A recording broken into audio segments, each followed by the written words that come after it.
সব খবর নিয়মিত আয়োজনে স্বাগত জানাচ্ছি আমি দেবাশিস রঞ্জন সরকার।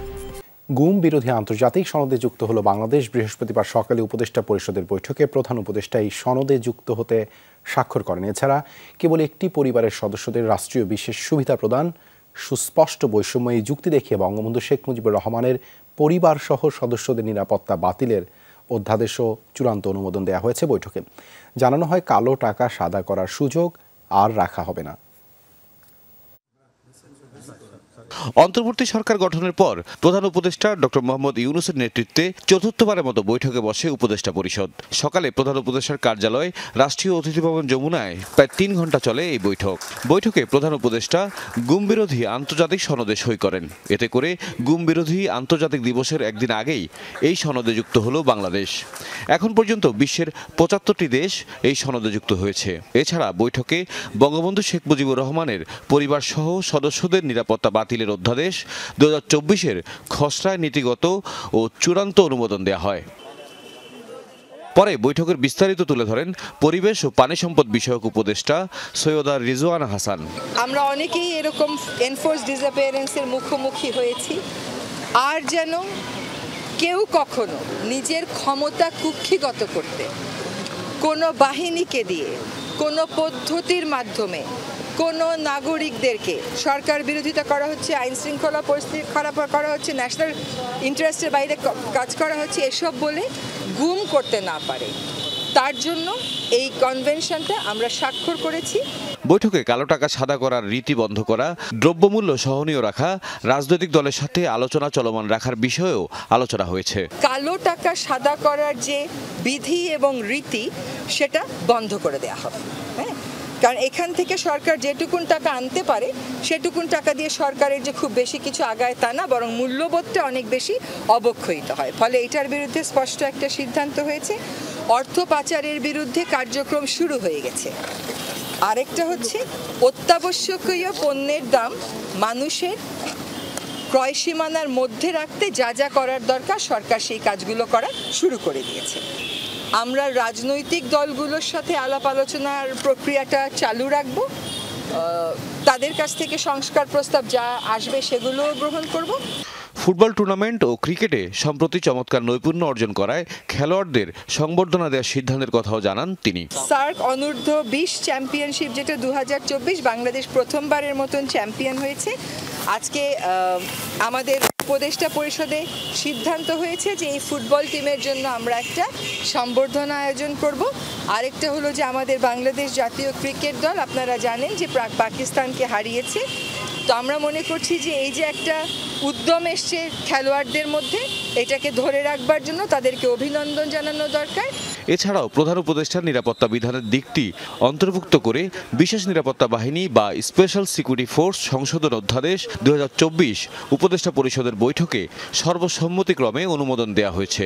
বন্যার কারণে রপ্তানিমুখী শ্রমিকদের স্বার্থ সুরক্ষার বিষয় নিশ্চিত করার সিদ্ধান্ত হয় উপদেষ্টা পরিষদের সভায়।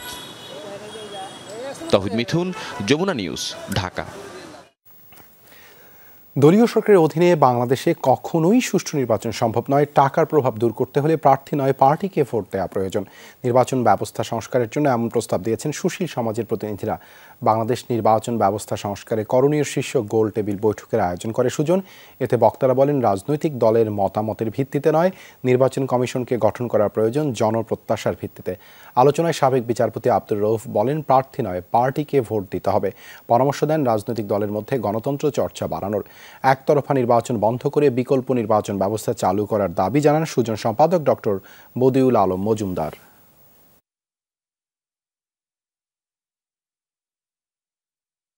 নমিনেশন প্রথা যদি তুলে দিতে পারেন, 80% করাপশন চলে যাবে। ভোট দেওয়াটা কম্পালসারি করে দেয়, নাহলে ফাইন হবে। কারণ ওই একজনে বলবে হাইটে যেতেছে বলে আমি নির্বাচন বর্জন করলাম। আমাদের রাজনৈতিক দলগুলো যেটা করেছে তাদের গঠনতন্ত্র থেকে বাদ দিয়েছে, কিন্তু আইনের যে উদ্দেশ্য সেটা না মেনে তারা ভাতৃপ্রতিম সংগঠন বলে এটা চালিয়ে দিচ্ছে। কিন্তু এটা অবৈধ, অন্যায় এবং আইনের সুস্পষ্ট লঙ্ঘন। সংস্কার নয়, রাষ্ট্রের পুনর্গঠন কাজ জরুরি বলে মনে করে centre for governance studies CGS। সংবাদ সম্মেলনে এই অভিমত জানান এর উপদেষ্টা প্রফেসর ডক্টর আলী রিয়াজ। বলেন, দেশের গণতান্ত্রিক ভবিষ্যৎ প্রতিষ্ঠা ও এর সুরক্ষায় 8টি গুরুত্বপূর্ণ বিষয়ে আলোচনা হবে সংলাপে। গুরুত্ব পাবে সংবিধান পুনর্লিখন, মানবাধিকার ও গুরুতর আইন লঙ্ঘনে অভিযুক্তদের বিচার নিশ্চিতকরণ ও বিচার ব্যবস্থা। এছাড়া রয়েছে নাগরিক প্রশাসন, সাংবিধানিক প্রতিষ্ঠান ও আইন প্রয়োগকারী সংস্থা এবং গোয়েন্দা সংস্থাগুলো। আরও রয়েছে অর্থনৈতিক নীতিমালা, ব্যাংকিং খাত ও বৈদেশিক ঋণ এবং গণমাধ্যম। কতগুলো মৌলিক বিষয়ে আপনি যদি অ্যাড্রেস করতে না পারেন, তাহলে শুধুমাত্র তাড়াহুড়ার নির্বাচনে গণতান্ত্রিক পুনর্গঠন হবে না, এটা আমরা মনে করি। যে কারণে আমরা এটাকে বলছি যে আপনি এখন গণতান্ত্রিক পুনর্গঠনের জন্য সংগ্রাম। ভারতীয় গণমাধ্যমের এই প্রচারণার বিরুদ্ধে সবচেয়ে বড় অস্ত্রটা হচ্ছে আপনারা সত্য কথা বলুন, তথ্য তুলে ধরুন। অন্তর্বর্তীকালীন সরকার এবং নেতৃত্বাধীন সকলে তাদের আন্তরিকতা, দেশপ্রেম ও যোগ্যতা দিয়ে খুব দ্রুত দেশকে স্থিতিশীল অবস্থায় নিয়ে আসতে পারবে বলে আশা করেন বিএনপি মহাসচিব মির্জা ফখরুল ইসলাম আলমগীর।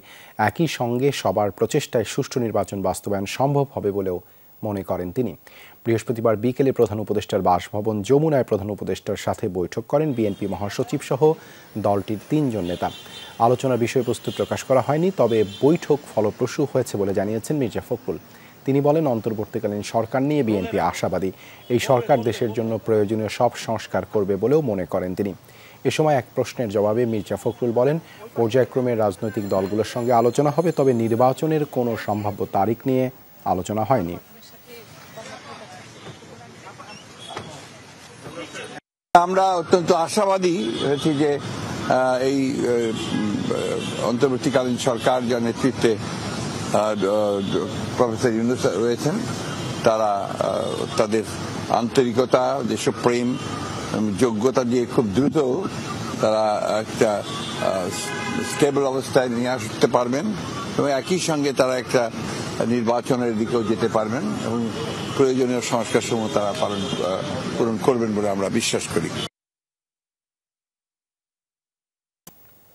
আওয়ামী লীগ নেতা ও সাবেক বাণিজ্যমন্ত্রী টিপু মুনশির 4 দিনের রিমান্ড দিয়েছেন আদালত। রাজধানীর বাড্ডা এলাকায় ব্যবসায়ী সুমন শিকদার হত্যা মামলায় তাকে রিমান্ডে নেওয়া হয়েছে। এদিকে একই মামলায় 3য় দফায় রিমান্ডে নেওয়া হয়েছে সালমান এফ রহমান ও আনিসুল হককে। র্যাবের কাছে মধ্যরাতে গ্রেফতার সাবেক মন্ত্রী টিপু মুনশিকে বিকেলে নেওয়া হয় সিএমএম আদালতে। মাথায় হেলমেট ও গায়ে বুলেট প্রুফ জ্যাকেট পরিয়ে কড়া নিরাপত্তার মধ্যে তোলা হয় আদালতে। ছাত্র জনতার আন্দোলন চলাকালে রাজধানীর বাড্ডা থানার ফুজি টাওয়ারের সামনে গুলিবিদ্ধ হয়ে নিহত ব্যবসায়ী সুমন শিকদার হত্যা মামলায় 8 দিনের রিমান্ড আবেদন করেন তদন্তকারী কর্মকর্তা। আদালত তাকে 4 দিনের রিমান্ডে পাঠান। টিপু মুনশি ক্ষমতায় থেকে এই রাষ্ট্রযন্ত্র ব্যবহার করে স্বৈরাচারী সরকারকে যথেষ্ট এই 17 বছর ধরে সহায়তা করেছে। টিপু মুনশি বাণিজ্য মন্ত্রণালয়ের দায়িত্বে ছিলেন, সেখানে সে প্রচুর দুর্নীতি করেছেন। এজাহারের নাম নাই, শুধু সাসপেক্টেড হিসাবে, শুধু সন্দেহজনকভাবে এই মামলায় গ্রেপ্তার করা হয়েছে। আমরা বিজ্ঞ আদালতকে এও বলেছি যে 302 এবং 34-এর মামলা অনুমান ভিত্তিক এবং শুধু সন্দেহের কারণে আসামি হতে পারে না। এদিকে বৃহস্পতিবার ভোর 7টার দিকে বাড্ডা থানার ওই মামলায় গোপনে আদালতে তোলা হয় সাবেক প্রধানমন্ত্রীর উপদেষ্টা সালমান এফ রহমান ও সাবেক আইনমন্ত্রী আনিসুল হককে। সকাল 9টায় বসে আদালত 8 দিনের রিমান্ড আবেদনের প্রেক্ষিতে 5 দিনের রিমান্ড মঞ্জুর করেন আদালত। সংশ্লিষ্টরা জানান, সম্প্রতি আদালতে আসামিদের উপর হামলার ঘটনা ঘটছে, সে কারণেই ভোরে আদালতে আনা হয়েছে হেভিওয়েট আসামিদের। আদালতের সম্মান রক্ষায় আসামিদের উপর হামলা না করার আহ্বান জানিয়েছেন সিনিয়র আইনজীবীরা। সবার কাছে আমরা আহ্বান রাখবো যে আদালতে যেন শান্তিপূর্ণ পরিবেশ বজায় থাকে এবং আসামি যেন তার ডিফেন্স পায়, তারা কোনো ধরনের কোনো হামলা না হয়, কোনো লাঞ্ছনার শিকার না হয়, এটা আমরা সবার কাছে আবেদন জানাই। সকালে ও বিকেলে আসামিদের রিমান্ড দেওয়ার পর কড়া নিরাপত্তার মধ্যে দিয়ে তাদের ফের নিয়ে যাওয়া হয় ডিবি কার্যালয়ে। মনিরুল ইসলাম, যমুনা নিউজ, ঢাকা। বিগত আওয়ামী লীগ সরকারের 8 মন্ত্রী ও 6 সংসদ সদস্যের দেশ ত্যাগে নিষেধাজ্ঞা দিয়েছেন আদালত। দুদকের এক আবেদনের প্রেক্ষিতে বৃহস্পতিবার বিকেলে ঢাকা মহানগর দায়রা জজ মোহাম্মদ আশরামস জগলুল হোসেন এ আদেশ দেন। পাবলিক প্রসিকিউটর মাহমুদ হোসেন জাহাঙ্গীর জানান, নিষেধাজ্ঞার তালিকায় সাবেক মন্ত্রীদের মধ্যে আছেন জাহিদ মালিক, ডাক্তার দীপুমণি, মহিবুল হাসান চৌধুরী, সাধন চন্দ্র মজুমদার, নুরুল মজিদ, মাহমুদ হুমায়ুন, শাহজাহান খান, কামরুল ইসলাম ও সাবেক প্রতিমন্ত্রী কামাল আহমেদ মজুমদার। তাদের বিরুদ্ধে অনিয়ম, দুর্নীতির অভিযোগ রয়েছে। পানিবন্দী লক্ষ্মীপুরের মানুষের জীবন কাটছে অনাহারে অর্থাহারে। প্রত্যন্ত এলাকাগুলোতে বিশুদ্ধ পানি আর খাবারের হাহাকার। বিভিন্ন সংস্থার পক্ষ থেকে চেষ্টা করা হলেও তা চাহিদার বিপরীতে অপ্রতুল। দীর্ঘদিন পানিতে থাকায় নানা রকম রোগ ব্যাধিতেও আক্রান্ত হচ্ছে অনেকে। সহকর্মী আনিস কবিরকে সাথে নিয়ে লক্ষ্মীপুর থেকে আরও জানাচ্ছেন তাজনুল ইসলাম, ছবি তুলেছেন রাকিবুল ইসলাম। বয়সে ৬০ বছর পেরিয়েছেন শহীদা বেগম। দীর্ঘ সময় পানিতে চলাফেরায় সংক্রমণ দেখা দিয়েছে পায়ে। আপাতত তার পানিতে নামা বারণ। পানিতে মানে এই সব কিছু লাগানো বছর বছর করে ঠোঁট মারতে আছে, সব বদ্দি যেতে আছে। ফেনী নোয়াখালী থেকে নেমে আসা পানিতে ডুবে আছে বিস্তীর্ণ লক্ষ্মীপুর। পানি নামছে ধীর গতিতে, জমে থাকছে বিভিন্ন স্থানে। 99% ঘরে পানি উঠছে। রাস্তাঘাট তো আপনারা এসে দেখতেছেন, মানে খুবই বিপর্যয় অবস্থা আছে সবাই। খাবারের কষ্ট আছে বুঝেননি, চলাফেরারও খুব কষ্ট আছে। সবচেয়ে বড় কষ্ট হলো বুঝছেন, বর্তমানে লেফটিন লই যাই বিশুদ্ধ পানি এবং বাচ্চা টাচ্চা নিয়ে মানে খুব অসুবিধার মধ্যে আমরা এলাকার মানুষগুলা। নলকূপগুলো আমাদের ডুবে গেছে। এইভাবে জীবন কেন করা যায়, আমরা খুবই কষ্টে আছি। আমাদের ঘরের মধ্যে পানি এটুকু। পানিবন্দী লক্ষ্মীপুরের প্রত্যন্ত এলাকার মানুষ এরই মধ্যে ঠাঁই নিয়েছে বিভিন্ন আশ্রয় কেন্দ্রে। যারা সেই সুযোগও পাননি, শত কষ্টেও তারা রয়ে গেছেন পানিবন্দী ঘরে। কতক্ষণ শোয়া বসে তো থাকি, আর বাহিরন যায় না, এইভাবে আসি। এরই আল্লাহ রাখছে, আল্লাহ রাখছে। কোন রকম পানি আইতেছে যাইতেছে, অনেক জায়গায় গেছি, জায়গা পাইনি, পরে চলে আসি। প্রান্তিক মানুষের প্রয়োজন সহায়তা। বন্যার্তদের রান্না করা খাবার খাওয়াতে বিভিন্ন জায়গায় চলছে গণরান্না কর্মসূচি। একটা টিম আছে এখানে, আমরা এই টিমে 30 থেকে 35 জন আমরা কাজ করি। দিন রাত 24 ঘন্টা আমরা মানুষের সেবায় নিয়োগ করি। আমরা প্রত্যেকটা দুস্থ পরিবারের মাঝে শুকনো খাবার, ত্রাণ সামগ্রী পৌঁছে দেওয়ার চেষ্টা করছি। আমাদের প্রায় শতাধিক স্বেচ্ছাসেবক কাজ করতেছে। ত্রাণ হিসেবে শুকনো খাবার দেওয়ার পাশাপাশি স্থানীয়ভাবে রান্না করা খাবার দেওয়ার পরামর্শ স্বেচ্ছাসেবকদের। পরিস্থিতি কতখানি খারাপ সেটি এই একটি বাড়ির অবস্থা দেখলেই খুব সহজে অনুধাবন করা যায়। পুরো লক্ষ্মীপুরের প্রত্যন্ত এলাকায় যাদের বসবাস, তাদের এখন এই পরিণতি। বন্যার জলে ঘর অবধি পৌঁছে গেছে পানি, তবে তারা দমে যাওয়ার মানুষ নন। পরিস্থিতি ভালোর দিকে গেলে নিশ্চয়ই তারা আবারও ঘুরে দাঁড়াবে। তাজনুল ইসলাম, যমুনা নিউজ, লক্ষ্মীপুর। এবারের বন্যায় 54 লাখ মানুষ ক্ষতিগ্রস্ত হয়েছে, নিহত হয়েছে 52 জন। এই তথ্য জানিয়েছেন দুর্যোগ ব্যবস্থাপনা ও ত্রাণ মন্ত্রণালয়ের অতিরিক্ত সচিব আলী রেজা। বৃহস্পতিবার দুপুরে সচিবালয়ে এক ব্রিফিংয়ে এসব তথ্য জানান অতিরিক্ত সচিব। তিনি বলেন, বন্যায় কুমিল্লার ফেনীতে 17 জন নিহত হয়েছেন, যা সবচেয়ে বেশি। ক্ষতিগ্রস্ত লোক সংখ্যা হচ্ছে 54,80,463। মৃতের সংখ্যা হচ্ছে 52 জন। পুরুষ হচ্ছে 40, মহিলা 5, শিশু 7।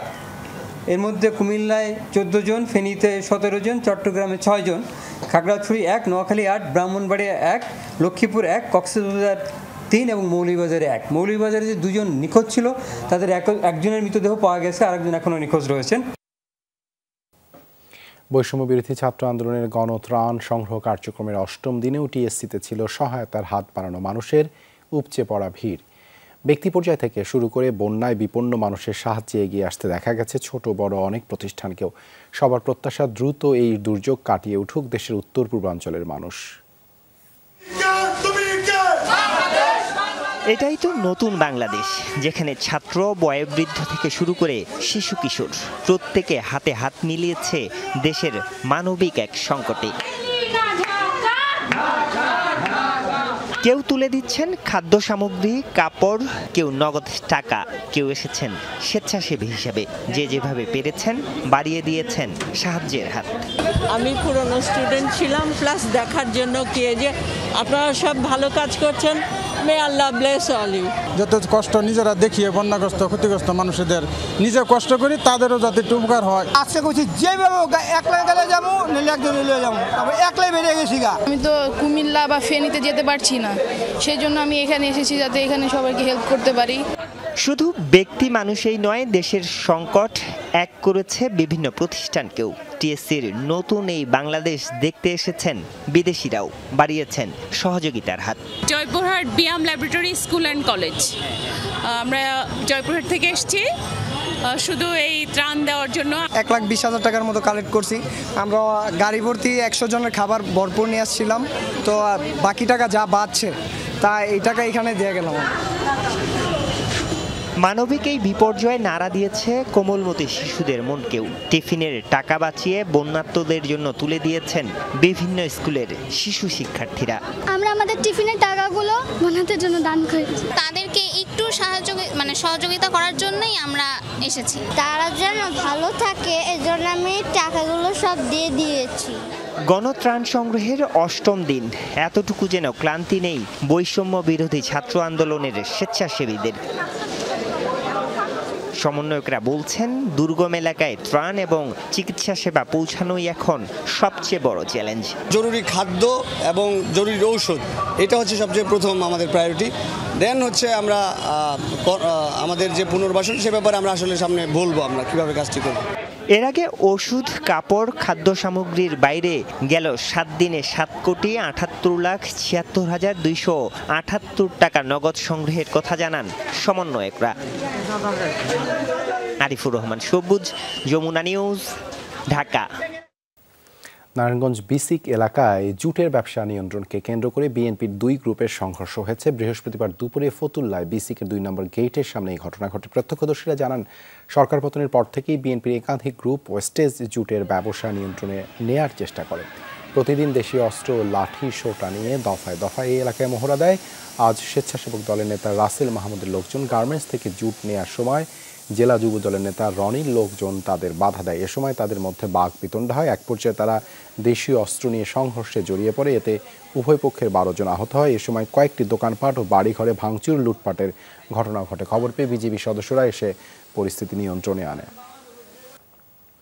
8.5% বাড়িয়ে চলতি অর্থ বছরে কৃষি ঋণের লক্ষ্যমাত্রা নির্ধারণ করা হয়েছে 38,000 কোটি টাকা। প্রায় 60% বিতরণ করা হবে ফসল উৎপাদনে। বৃহস্পতিবার বিকেলে বাংলাদেশ ব্যাংক কৃষি ও পল্লী ঋণ নীতিমালা ঘোষণা করেন governor doctor Ahsan H Mansur. বলেন, কৃষি ঋণে দালালের দৌরাত্ম্য কমাতে হবে, প্রকৃত কৃষকরাই যেন ঋণ পায় নিশ্চিত করতে হবে। মোট ঋণের মধ্যে 9,300 কোটি টাকা বিশেষায়িত ব্যাংকের মাধ্যমে বিতরণ করা হবে। রাষ্ট্রায়ত্ত ব্যাংকের মাধ্যমে বিতরণ করা হবে 3,315 কোটি টাকা। বাকি ঋণ বিতরণ করবে বেসরকারি ও বিদেশি বাণিজ্যিক ব্যাংক। গভর্নর বলেন, মোট ঋণের মাত্র 2% বিতরণ করা হচ্ছে কৃষিতে, এটি বাড়িয়ে অন্তত 4% উন্নীত হবে।